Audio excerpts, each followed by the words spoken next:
you always are learning more with gardening. And so you can't start learning until you just start.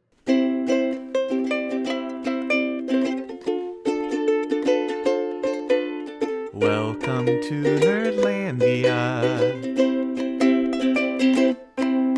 Welcome to Nerdlandia for another Rabbit Holes bonus episode. I'm your host, Emily Case Buskirk. Today, we're talking all things gardening. Our guest, Toby, shares about his garden, the Nebraska Statewide Arboretum, which he works for, and the organization's upcoming yearly plant party called Spring Affair. Toby, thank you so much for joining today. I can't wait to talk about plants and gardening and all the wonderful green things. Yeah, I am super excited to be here. Thanks for asking me. This is awesome. Yay! To get started, how did you get into gardening? Growing up, my mom always had a garden, and just like a little garden. We always had strawberries and rhubarb and that sort of thing. So Yeah. I kind of started with her, and then my grandma was really big into. She had this amazing like iris collection. Mm-hmm. So she lived on a little acreage outside of Hastings, and of course they had a farm, but it was all just like corn and stuff. But like her little personal garden was always just amazing to me. And as a kid, I didn't realize how cool it was, and I wish that I would have known better to like save some of those iris bulbs or whatever. But Yeah. because she just had this like crazy collection. So yeah, that's the tough thing about being a kid. You have no context. You don't know if something's Yeah. special or not. Yeah, it literally was like 20 years later that I'm like, oh, that was really special. So Wow. So it sounds like kind of green thumbs right in your family then. That's cool. I mean, yeah, there's a lot of trial and error with everything that we do. So Yeah. I would say green, but slight hints of brown in there occasionally. So My mom is an amazing gardener, and I have yet to inherit those abilities. But I'm confident that it's gonna happen for me, especially now that I have a house and like an outdoor yard, which is kind of one of the reasons why I wanted to talk today, is just to like get some tips and maybe encouragement too. yeah. How has your own garden evolved over the years? Oh, that is a really good question. So my husband and I started our garden, probably 2005. And, we just threw in a couple tomatoes and a couple like peppers and called it good. We didn't know what we were doing. We failed a few times. I mean, honestly, every year it kind of evolves into something new. Yeah. Whether it's new plants that we want to try or whether it's the same tried and true plants that we've always done, but maybe in like a new location or planted with like a companion plant. So it's definitely evolved, and there's a lot of trial and error and a lot of, well, we are never planting that again because now we have so much okra. I don't ever know what to do with okra. Yes. So. It's all fun and games until you end up with like way too much of a random vegetable. Exactly. Yeah. The okra year was a wild year. So what did you do with that? That would be challenging, I think. That's the other thing. I think so. Growing up, I always really like fried okra. And so I'm like, oh, yeah, okra's great. Like, we'll fry it. And, we did it a couple times. And then we're like, okay, well, we can't eat that much fried okra. So then we ended up moving on. We did pickle a lot of the okra, which is great, especially with a Bloody Mary, pickled okra and a Bloody Mary. Heck yeah. Yeah. Oh, my gosh. But we ended up that year giving a lot to friends and family. And then that was the year of the okra, and we haven't planted it since. So that's amazing. That just makes me think of when I participated in a CSA, like a farm share, and we just got a bunch of kohlrabi, and I was just like, what is this? But it was awesome, and I would have never learned that had I not been exposed to it that way. And it kind of forces you to learn about these new vegetables or new produce and what to do with it, and hopefully not let it go to waste. And there's just so many folks out there that don't have access to green space and the ability to have a garden. Right. And so then it just like is such a deep cut when, you end up like letting some of your produce go to waste because you're like, I know someone out there would love this, but now it's been sitting on my counter for 2 weeks and it's becoming a mushy pile. So it's time to Yes. get rid of it. There's nothing worse than sad pile of food. I know. Yeah. My husband Jared and I have the like veggie scrap stock bag that we always add. Like, Oh, when we yeah. prep our veggies, then we just throw that into the freezer and make veggie stock. So that's pretty nice. We want to get a Oh, composting pile going, for the other extra stuff. But in the meantime, at least this is a nice way to feel like we're not letting as much go to waste, I guess. that's a great idea. I mean, my husband and I just, we make veggie stock like fairly regularly with all those Mhm. kind of leftover, veggies that you have. And, Yeah. but I hadn't thought about throwing it in a paper bag and just throw it in the freezer. Yep. That's a great idea. Yeah. Super easy, super simple. We've gone through some various phases of our composting ourselves. And I got this cute little compost bin that sits on our counter. Mhm. And, it was working out really well for a while. And it had like this filtration system so it wouldn't stink. Somehow it still ended up stinking quite a bit. Oh, Um, sad. and so we had this compost pile. Also, this is when we were new, and these are the things that you learn. We were just throwing everything in the compost pile. Like, I mean, Oh, like, weeds that we shouldn't be throwing in there. And that was actually the biggest one, is weeds. And so gotcha. pretty soon we're like, oh, our compost pile is no longer really salvageable. It is full of bindweed or whatever else. And so Yeah. there's definitely some trial and error with everything that you do. And Right, yeah, right. But the important thing is to take it as a lesson and to move forward. exactly. Well, you mentioned that every year there's just kind of new iterations, new experiments. What are ideas and plans do you have for this year for your garden? So this year, we don't have anything specifically new. I think we're going with a lot of the tried and trues. We're going to do heirloom tomatoes. We're obsessed with heirloom variety tomatoes. So Yeah, they're always just the best and just so like meaty, for lack of a better word, definitely. and just vibrant and beautiful. And so, yeah, definitely some heirloom tomatoes. We do a variety of peppers. So ancho peppers that we end up like drying out and using throughout the year. Oh, cool. A lot of shishito peppers, because that Mhm. is the easiest thing to just saute with some olive oil and some garlic Mhm. and soy sauce, and like just have quick like blistered shishito peppers.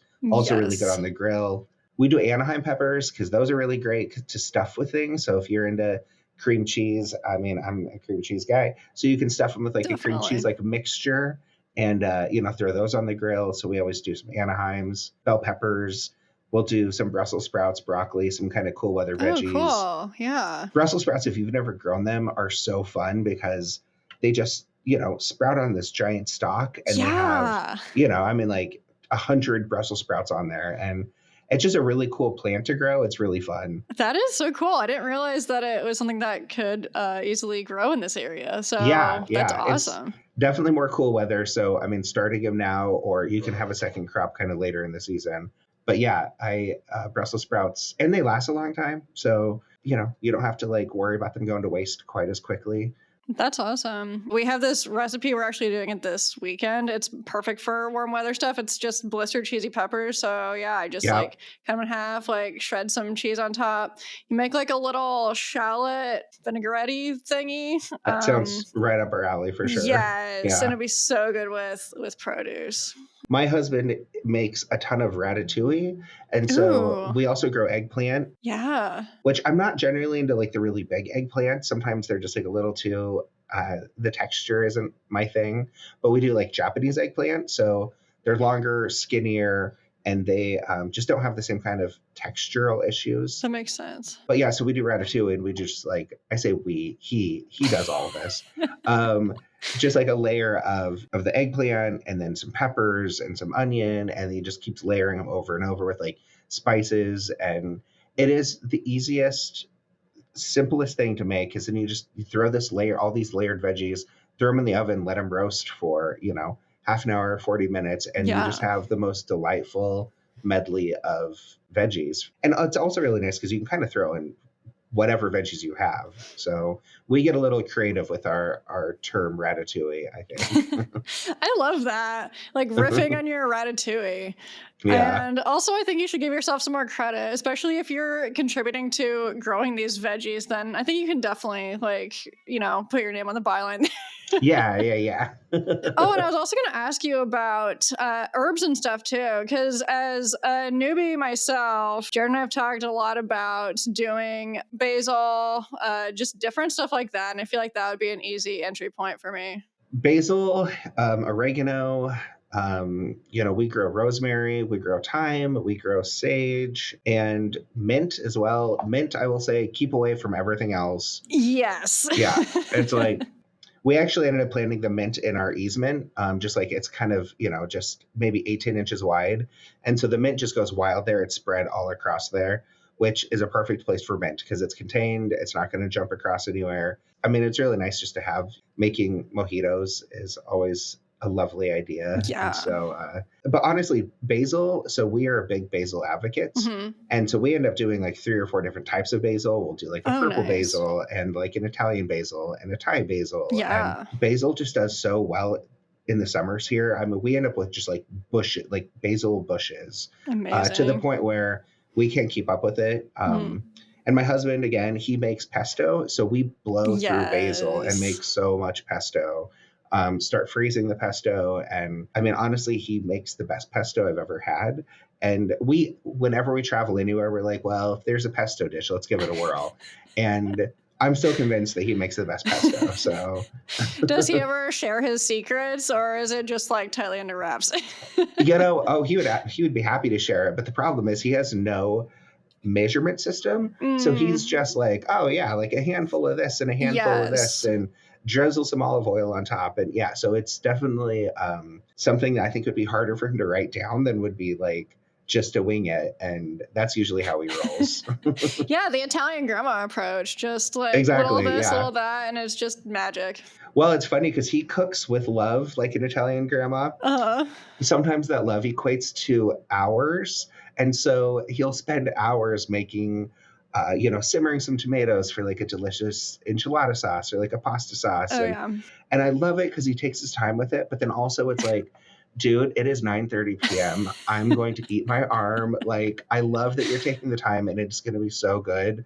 But also, I'm so hangry right now. Right. The labor of love. I know. Yeah. Yeah, I definitely have that in my household. And, I think we're both kind of like that. So it's like, you just gotta be on top of it. You gotta, or like make a snack in the middle if it's a longer project. I do a lot of snacking. So I'll come in and I'll like eat some of the produce or whatever he's working with. And I will just, dig through the cupboard. I'm like, well, I guess I'll just have a few chips while I'm waiting. And I definitely am a big snacker. Yeah. That helps. Oh, it does. Yeah. The prep snacks or whatever you want to call it. That's definitely part of my cooking process for sure.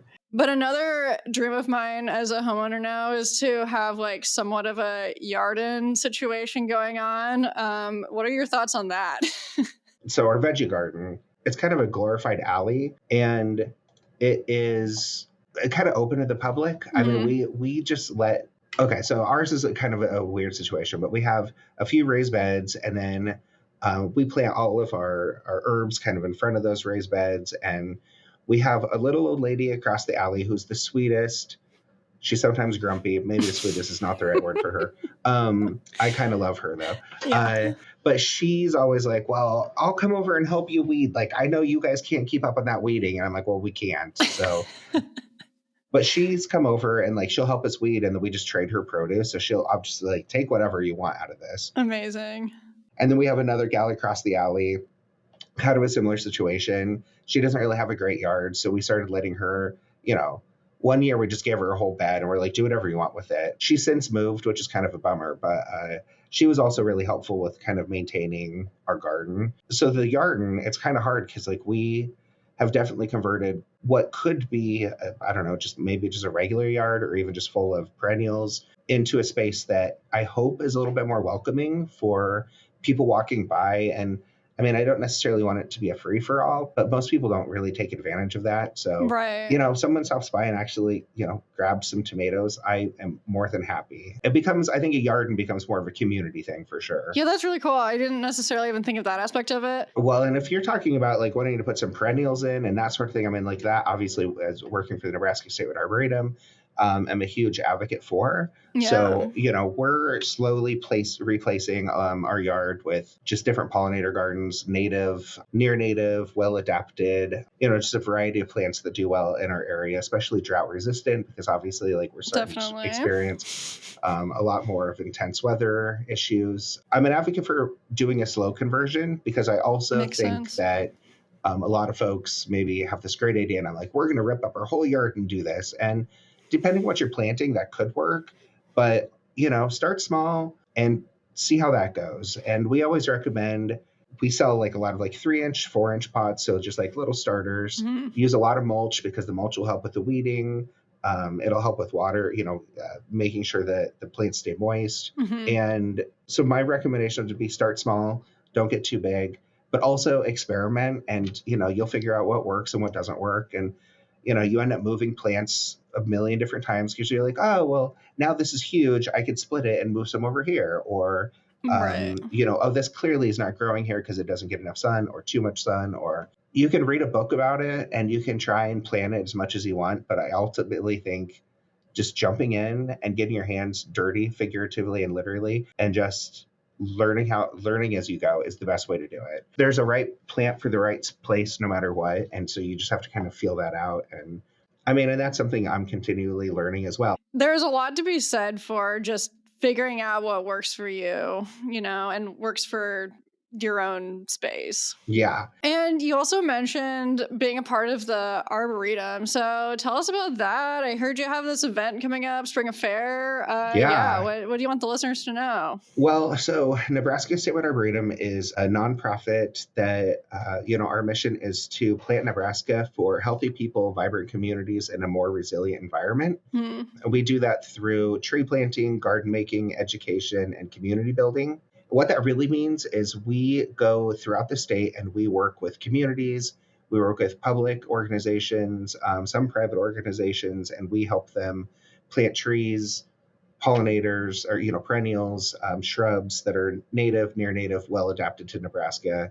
So, an example of, we went into Lake Valentine, like they redid their downtown a couple of years ago. And so we partnered with them to get them trees and shrubs and plants to plant along this newly renovated downtown. That's awesome. Because obviously it's like you have to plant trees to provide shade and brings more people downtown. It's just, trees are beneficial on so many levels that's a whole different episode. Right. But yeah, so our goal is really to plant Nebraska. And we work with a lot of different communities and a lot of different types of folks across the state.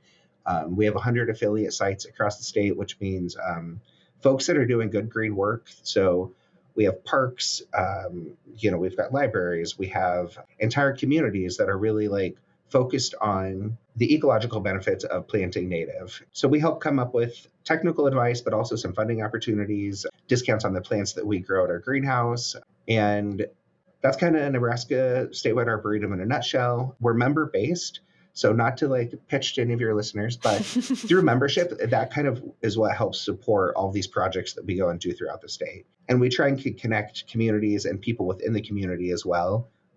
We had this really great story where there's a cemetery in Beatrice that reached out to us needing some advice on trees. Long story short, we ended up doing an entire tree inventory for them. They became one of our affiliate sites.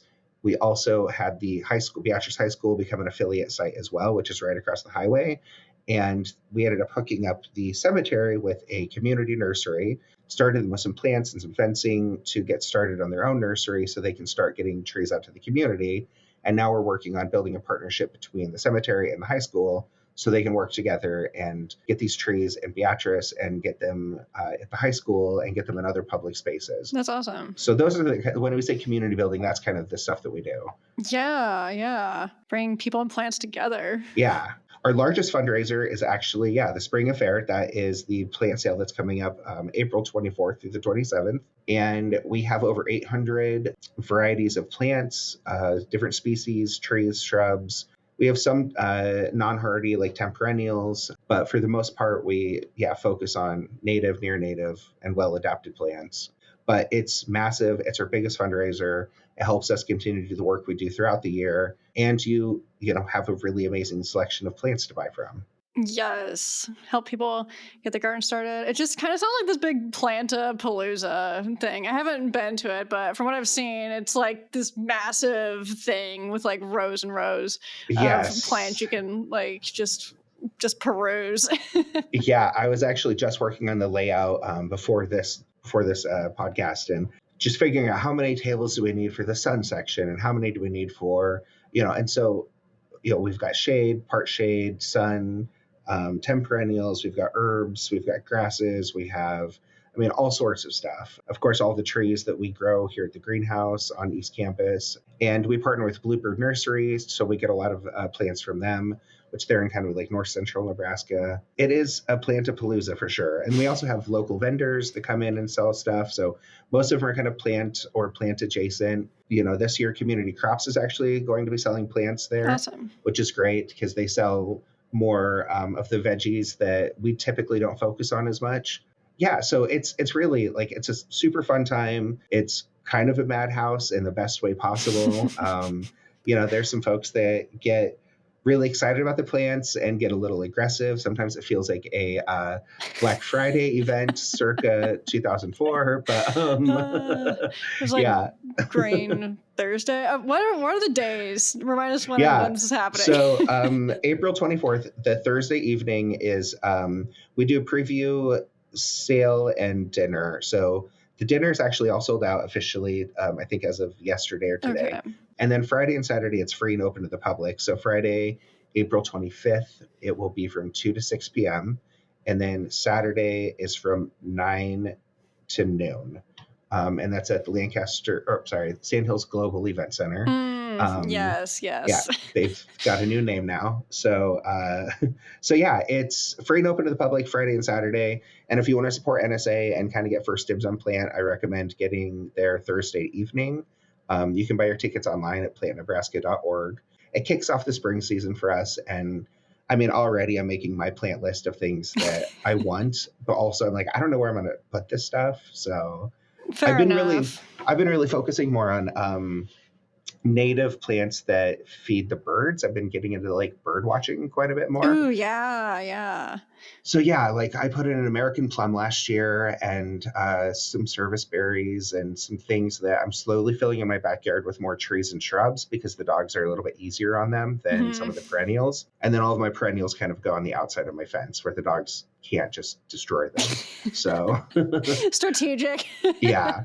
So I'm slowly turning our backyard into like a little forest is what I'm hoping. But I love that. Yeah. Well, thanks for sharing all that awesome information. As we wrap up, do you have any favorite Nebraska plants or any that you've just been really into lately? So, okay, here's the thing. When I first started, it's a question that we ask a lot of times, like as just an icebreaker. It's like, well, what's your favorite tree? And as it turns out, that evolves so quickly because you learn so much about plants that all of a sudden it's like, oh, now I'm obsessed with dogwoods. And now I need like, some Cornelian cherry, or it just moves so quickly that it's hard to keep up with. But I did just plant a new chinkapin oak in my front yard, which is one of the 7 native Nebraska oaks. Awesome. And I planted a dwarf chinkapin in my backyard, which is kind of the same, just a little bit smaller.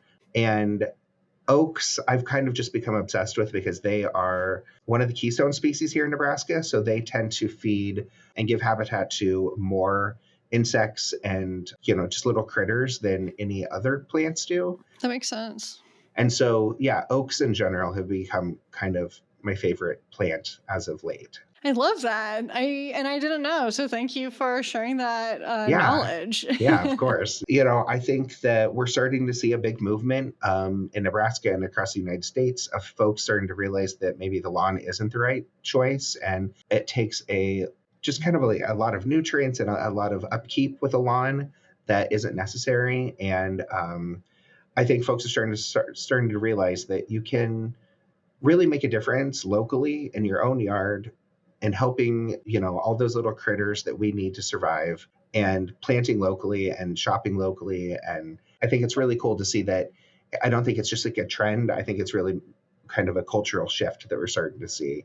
And I'm really excited to be a part of an organization that helps push that. And, we're educators. I'm not as much as some of my colleagues because I know about 2% compared to what some of my colleagues know. But, our goal is to educate the public. So we have a ton of resources online. Yes. So if you have no idea where to start there. And and it's nice because now we're starting to see other local nurseries carry some of these native plants, like Mulhall's in Omaha does a good job with it. And Midwest Natives is another one here in Lincoln that does a good job with it. Yeah, I agree. I think that there is, at least among my friends, I think there's a growing interest, and it's also nice. As I said, I'm not very experienced, but it takes off some of the anxiety to know that there's so many places I can turn to learn more, and that there's also people and organizations who really, want to inform. So thank you guys for all that you do.